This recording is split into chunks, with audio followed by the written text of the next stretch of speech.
아까도 봤지만 요즘 그 히트 앤드 런 방지법 에 많은 관심들이 있으신데요. 이걸 생소하게 생각하시는 시청자분들도 많으실 것 같아요. 좀 또 구체적으로 설명 부탁드릴까요?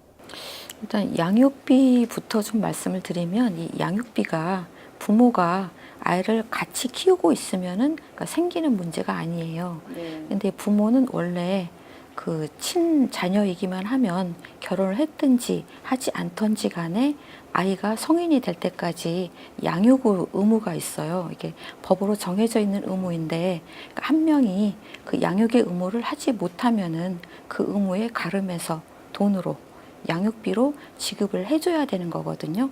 근데 여기서 잠깐 오해를 하는 분들도 계세요. 특히 미혼부들이 나는 낙태하라고 했다. 그러니까 나는 양육비 안 줘도 된다. 이런 식으로 우기는 분들이 계시는데 이거는 굉장히 잘못 알고 있는 겁니다. 그러니까 자신의 자녀이기만 하면 양육비를 줘야 되는 거거든요. 근데 문제는 이 양육비를 잘 주면 좋은데 잘 주지 않기 때문에 양육비를 받기가 너무 힘드니까 이제 생각해낸 것이 이제 대지급 제도예요. 그러니까 국가에서 먼저 주고, 그리고 그 못 받는 거는 구상권이라고 하는데, 원래 그 내야 될 의무가 있는 사람한테 청구해서 받아내는, 그거는 좀 국가가 해서 가져가고, 그 일단은 양육비를 먼저 지급을 해달라. 이제 이 양육비 대지급 제도입니다. 근데 이 덴마크에서 좀 되고 있다라고 이야기를 하는데, 덴마크는 이제 미혼모가 아이를 키우고 있는데 한 60만 원 정도 보통 이제 양육비를 받아야 된대요. 근데 잘 안 주면은 그 공공기관에 가서 신고를 한대요.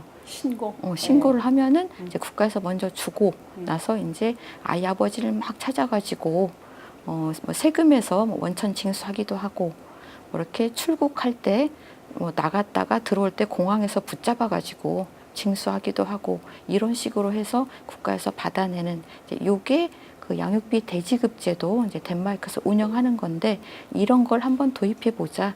이게 바로 그 히트 앤드 런 뭡니까? 이게 사실 10년도 넘게 계속 얘기를 해왔지만 아무래도 뭐 좀 목소리가 약했는지, 아니면은 뭐 미혼모나 이런 사람들 인원이 작다고 생각을 했는지, 아니면 또 이거를 하려면은 예산을 많이 확보해야 되니까 그런 부분 여러 가지 문제로 사실 지금까지는 거의 관심 밖이었는데, 이번에는 이제 국민들이 워낙 많은 국민들이 이렇게 청원을 하니까 가만히 있을 수는 없는 것 같아요, 정부 입장에서는.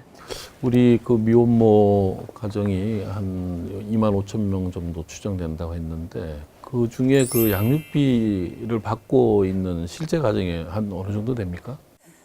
사실 수치로는 그 양육비 이행원이 생기기 전에는 뭐 4.7%라고 그랬는데, 그 이후로 조금 더 높아졌다고는 하지만은 제 주위에 10명이 있을 때 물어보면은 정말 1명, 2명 이 정도밖에 되지는 않고요. 이게 양육비를 받기가 더 힘든 게, 이혼 가정 같은 경우에는 그 비양육자의 정보가 충분히 있지 않습니까? 근데 미혼 가정 같은 경우에는 비양육자의 정보가 많지 않다 보니까 뭐 사실 누구 사귀면서 주민번호부터 받고 사귀진 않으니까요. 네, 그러다 보니까 정보가 많지 않아서 그 사람의 전화번호나 아니면 통장번호나 집 주소나 아니면은 그 직장, 이런 단편적인 정보만 가지고 상대방의 정보를 알아내는 그런 과정 자체가 한 3개월 이상이 걸리거든요. 그래서 정보를 알아야지 이제 소송을 시작할 수가 있고요.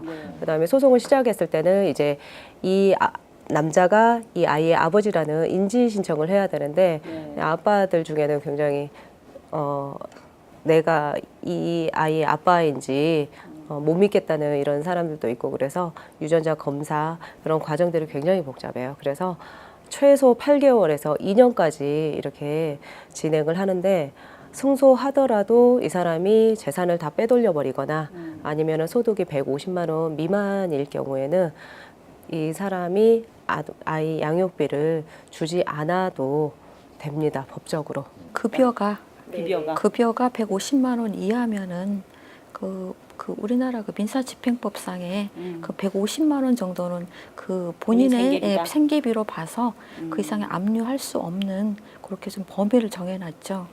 그래서 이렇게 너무 신청 양육비를 청구하는 그런 기간도 오래 걸리고 그다음에 정신적, 육체적, 그다음에 또 법원에 왔다 갔다 하려면 제대로 된 일도 하기 힘들거든요. 그러다 보니까 이제 이런 대지급 제도가 있지 않으면은 이 미혼모 가정은 굉장히 심각하게 생계에 영향을 받을 수밖에 없습니다.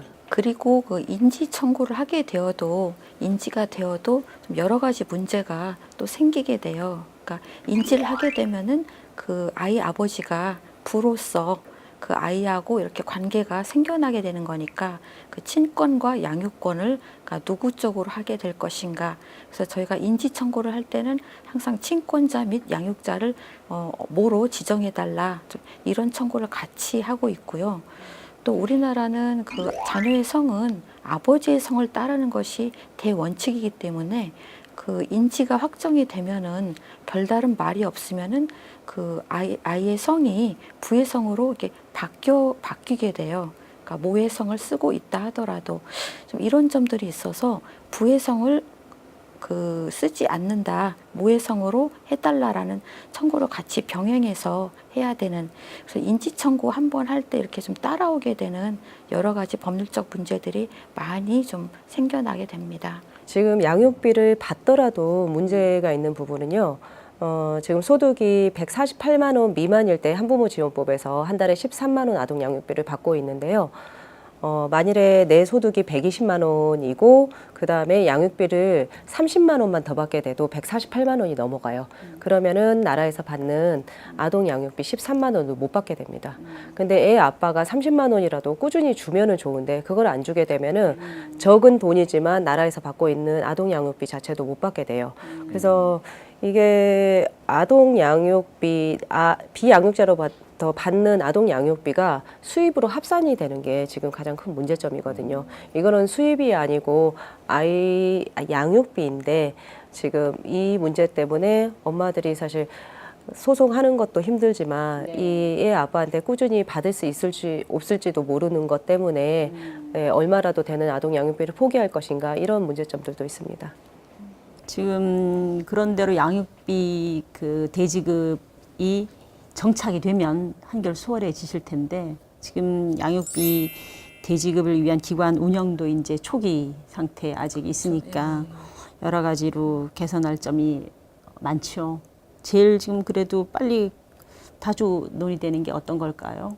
양육비 이행 관련해서. 일단은 양육비 이행 관리원의 좀 권한이 너무 약해서 그러니까 가장 좀 중요한 것이 그 양육 의무자에 대한 정보에 대한 접근권 있는데 이것이 사실 지금 우리 사회에서 좀 개인정보 보호에 대한 또 인식은 높지 않습니까? 또 이것이 좀 다소 충돌하는 인권위원회 권고사항이니까. 예, 그런 점이 있어요. 근데 이것이 좀 얼마 전에 약간 이렇게 좀 변화가 있었던 것은 그 현재의 양육비 그 법률에서도 아주 긴급한 상황의 경우에는 한시적 양육비 긴급 지원이라고 해서 좀 일시적으로 좀 지원을 먼저 국가에서 해주고 그 의무자한테 구상을 하거든요. 구상해서 받아내는데 이 경우에는 그 개인 그 본인의 동의가 없어도 그 사람의 정보를 파악을 해서 그러니까 국가가 구상권을 행사할 때는 받아내게끔 이렇게 좀 개정이 된 부분이 있었고요. 근데 이거는 뭐 굉장히 부분적인 거니까 전반적인 정보에 대한 권한이 좀 약하고 그리고 강제 징수할 수 있는 권한이 있어야 되는데 그것이 좀 약하다 보니까 지금 상황은 그 사람이 재산이 없으면 그 다음은 어떻게 해볼 수가 없네. 그리고 뭐 감치를 좀 쓰기도 하지만 감치도 막상 제도의 운영에 있어서는 또 여러 가지 좀 부딪히는 점들이 있다 보니까 그다지 실효성이 높지는 못하고 좀 그렇게 좀 운영되고 있어서 좀 한계가 많이 있습니다. 그러면 양육비 대지급 제도 도입을 위해서는 어떠한 노력을 기울여야 할까요, 대표님?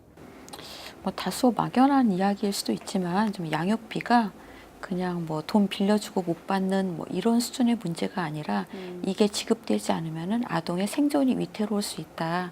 좀 이런 인식과 공감대가 더 확산될 필요가 있습니다. 그러니까 예를 들면은 근로자 임금 채권은 체불 하고 그러면 형사 문제화까지 시키잖아요. 그거는 그 근로자와 그 가족의 생계에 아주 좀 중요한 거다. 이런 인식이 있기 때문이거든요. 그러니까 마찬가지로 양육비도 좀 그렇게 정말 가장 중요한 그 아동의 생계, 생존 이것과 직결되어 있는 문제다. 좀 이렇게 좀 마인드가 좀 확산되어야 합니다. 네, 오늘 벌써 이제 많은 얘기를 나눴는데요. 특히 우리 사회 미혼모 문제에 대해서 여러 가지 좋은 시간이었던 것 같습니다. 오늘 두 분 마지막 말씀으로 특별히 좀 하시고 싶은 말이나 마무리 말씀 있으면 부탁드리겠습니다. 네, 뭐 미혼모를 지원하는 문제는 그 미혼모의 아이를 어떻게 우리 사회가 책임지고 키울 것인가의 문제이고 아동의 인권과 생존의 문제이고 또 오늘의 주제 있지 않습니까? 인구, 우리나라의 저출산 문제도 해결할 수 있는 하나의 좀 어떤 그 매듭 방향이라고 할까요? 이런 좀 의미가 있어서 우리 사회에서 좀 더 각별하게 관심을 가져주셨으면 좋겠습니다. 정말 이 나라에서 태어난 아이의 인권과 그다음에 여성의 권리, 내가 낳은 아이를 내가 키울 수 있는 여성의 권리를 지켜줄 수 있는 차원에서 접근을 해서 이렇게 수많은 낙태나 입양 권유를 받고서도 이렇게 키우는 사람들이 미혼모잖아요. 이 사람들이 그래도 내가 아이를 키우길 참 잘했어라는 생각이 들도록 나라에서 그다음에 사회에서 따뜻하게 보듬어 줄 수 있는 사회가 되길 바랍니다. 네, 김도영 대표님, 오영라 대표님, 좋은 말씀 감사드립니다. 그동안 정부는 저출산 대책에 많은 예산을 써왔습니다. 하지만 정책의 초점도 지원의 대상도 결혼제도 하에 소위 정상가정에 집중됐습니다. 저출산 위기를 먼저 경험한 유럽 선진국들이 혼외 출산에 대해 차별하지 않고 동등한 지원을 하고 있는 점에 우리 사회는 주목해야 할 것입니다. 초저출산 국가 대한민국에서 여전히 미혼모들은 자기가 낳은 아이를 포기해야 하는 상황에 놓여 있습니다.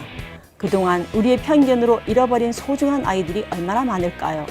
미혼모는 자신의 아이를 포기하지 않고 책임지는 당당한 엄마입니다. 그들의 선택을 존중해주고 그리고 그들의 아이를 우리 사회가 함께 건강하게 키워야 할 것입니다. 오늘 함께해 주신 두 분 감사드립니다. 저희는 다음 시간에 새로운 인구 이야기로 찾아뵙겠습니다. 감사합니다. 네.